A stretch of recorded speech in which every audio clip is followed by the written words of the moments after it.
Hello everyone, it's Hunter and welcome back to my channel. If you guys are new here, it is so nice to meet you. In today's video, we are talking about Kindles, specifically the 10th generation Kindle Paperwhite and the 11th generation Kindle Paperwhite. I have been wanting to make this video for like 6 months now, and I'm just now getting around to it. So if you guys are new here, I would love it if you would subscribe to my channel down below. I have started to make some mom content along with book content and other lifestyle type things, just days of my life vlogs and things like that. I throw in an occasional review, but here I am reviewing them, comparing them, and hopefully I can help you make a decision between which one you want to buy. And let's go ahead and get started. My baby is crying. I will be right back. Here's my baby.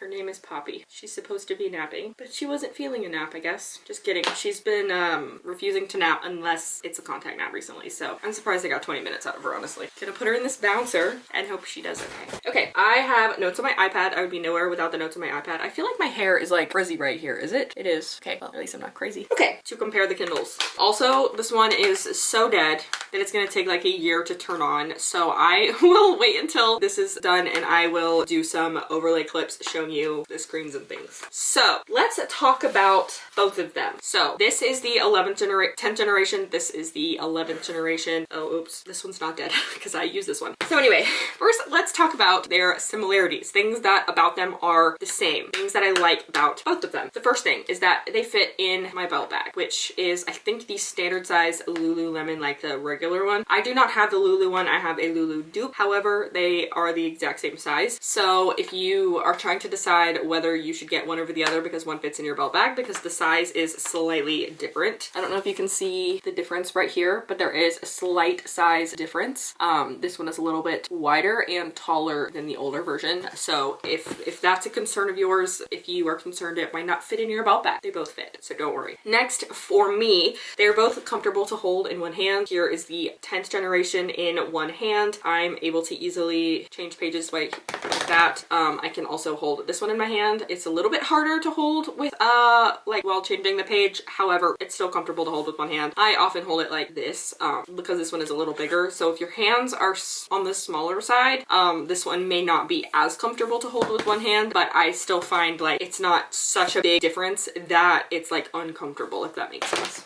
Next, they are both waterproof, which is important to me. It's why I chose the Paperwhite over the standard Kindle, because I like to read in the bathtub, on the beach. I even read in the shower. So having a waterproof one is very important to me, and the fact that they're both waterproof is helpful. That makes it so that I don't have to choose between one or the other, which is nice. Next is that they are both available in the same storage capacities. I think you can get them both in 8 gigabytes, 16 maybe, 32. I'm not sure. They're both in 8 gigabytes and I have not had any issues with storage. So now I'm going to talk about the differences, and let me tell you about the 10th generation, the older one. This one I believe came out in 2018, and in terms of dimensions, this one is 6.6 inches long, 4.6 inches wide, and 0.3 inches this way. So if that matters to you. The first things, because I'm kind of doing some comparisons. So the things about the 10th generation that are different are the fact that it only has one color temperature. You cannot change the temperature. If you see what the temp is here, it is this.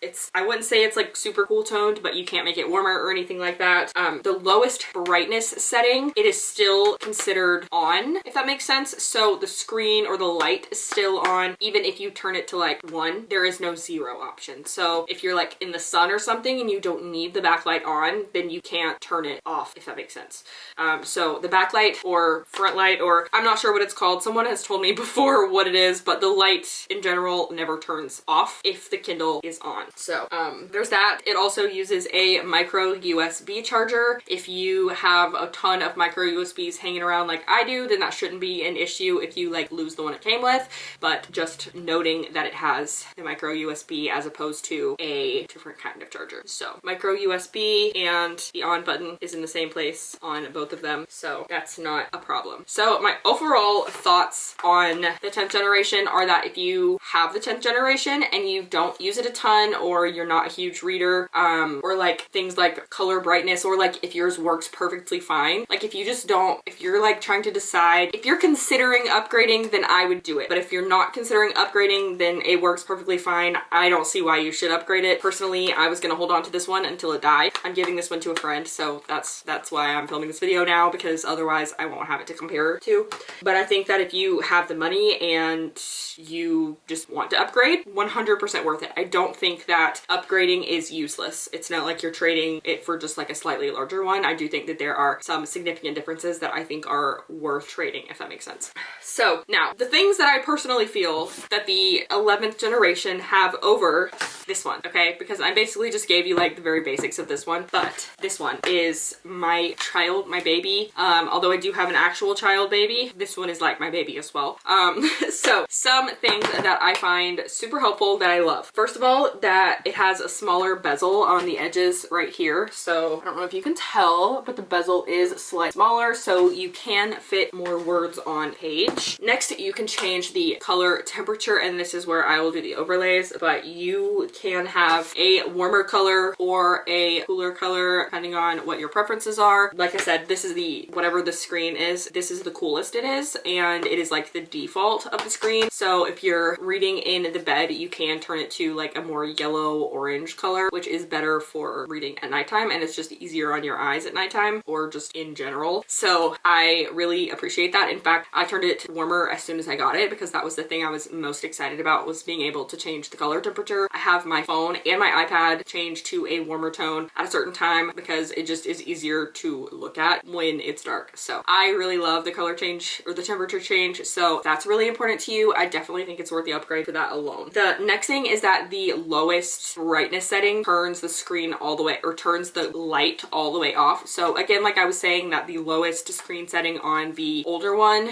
the light is still on. You can turn the light off completely. So like the light isn't on this one right now. And I think that that really helps to preserve the battery. If you're, again, outside, you can also set it to like a timer, setting the brightness and color temperature onto a timer, so, or like a schedule. So that way, if you like want the light off during the day, but you want it on at nighttime, then you can set it to like have the light on at a certain time so that you don't have to constantly change the settings. Next, I love that the brightness and the color temperature are separate settings. So it's not like you have to have it like really low to change the temperature. You can have it like super bright, but also super orange, or you can have it like super cool toned and super bright, or super dark and whatever. It just makes it easier because they're separate settings. Something else that I find very interesting is that the lowest brightness setting is like not the last one, but like when the light is on, is lower than the lightest setting, or the darkest setting on the old one. When I show it to you on the screen, it'll be easier to understand what I'm saying. However, I find that like if I have it on the lowest brightness setting in my bed, then I have to, like if I'm in a bright light situation, so like if I am in the shower or something and I go into my bedroom and it's dark, then I have to like turn the lights up because my eyes haven't adjusted yet. And with the old one, I can keep it on the same setting, but that just means that it's brighter. A couple more things is that I find the screen on the newer one, it loads faster and it's less laggy. That was a negative whenever I did my original Kindle review a couple of years ago. I just found that it was definitely a bit more laggy. And of course it's because I'm used to phones and iPads and computers where everything just moves a lot faster, but it is a different type of screen. So of course it's going to lag a bit more, but I feel like this one just moves a lot faster. Again, it's not as laggy. I will do a comparison. And of course this one is older, so the system is probably a bit older. So of course it's not going to be as advanced as a newer one would. However, I noticed the lagging whenever I made my first review in 2019. So definitely worth noting that it moves faster. The other thing that I adore about this one is that the battery lasts so much longer. I know people will put their Kindles in airplane mode to make the battery last even longer. If I know I'm not gonna have Wi-Fi somewhere for a long period of time, then I don't even bother taking it off airplane mode, because what's the point? Because it's not constantly searching for cellular or Wi-Fi or whatever.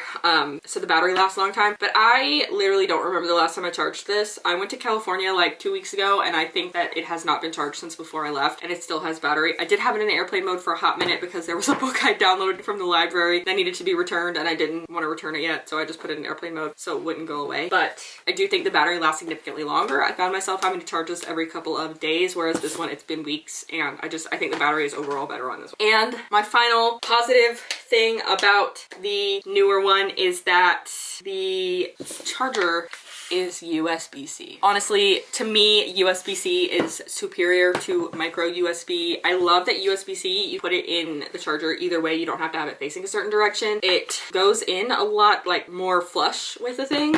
I always feel like the charger was slightly sticking out on this one, which kind of really annoyed me. But overall, I love USB-C. At first I didn't like the concept of USB-C, but now that a lot of things have been like switched over to USB-C, I find it to be so helpful, and I think it charges faster. That may just be my own personal opinion. I don't know if that's like actually true or not, but I feel like it charges faster and it's just like a lot more uniform of charger. I do have a USB-C next to my bed that I use to charge the baby monitor and my baby's sound machine, like her travel sound machine. So it's nice because I already have a USB-C charger just chilling next to my bed. So I don't have to like worry about having to find one because I just have it set up in other places. Also, my iPad and my computer also use USB-C, so I just have USB-C chargers around my house.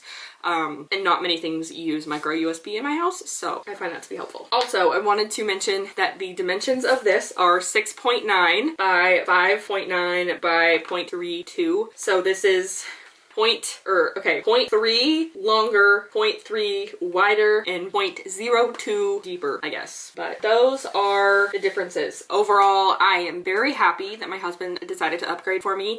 Makes me very happy. My other one was working just fine and I was not planning to upgrade, but I have used this thing so much. It's very beat up. I don't know if you guys can see the corners right here. Very beat up. Just overall, it needed to be upgraded. So I am going to be giving this away to a friend because we talk about books a lot and she doesn't have a Kindle, and I asked her if she has ever considered one, and she dropped her bunny. I asked her if she'd ever considered getting one, and she said that she likes the feel of physical books, so I'm gonna give her this to see if she likes the Kindle experience. Based on how beat up it is, I didn't feel comfortable trying to sell it or even giving it away to one of you guys, so that is why. Sorry, there is a truck that just like flew through the neighborhood. Like, homie, this is a neighborhood. Slow your roll, man. We did not slow down on the turn, basically. Sorry, I'm so distracted. But yeah, I find that this is not worth selling because it is so beat up on the outside, but it still works great on the inside, so that's why I'm giving it to her. But anyway, those are my thoughts on the 10th generation versus the 11th generation Kindle Paperwhites. Big fan of either. I personally think that either one of them will be worth your money, but if you're trying to decide which one, I would highly recommend the 11th generation simply because it is better. I mean, why would they release a new version and not make it better, you know? Those are my overall thoughts. If you guys have any thoughts on the differences, let me know in the comments down below. If you have any questions, leave them down below. And that's all I have for today's video. So if you guys enjoyed it, don't forget to give this video a thumbs up and don't forget to subscribe to my channel down below. And I will see you guys in my next video. Bye!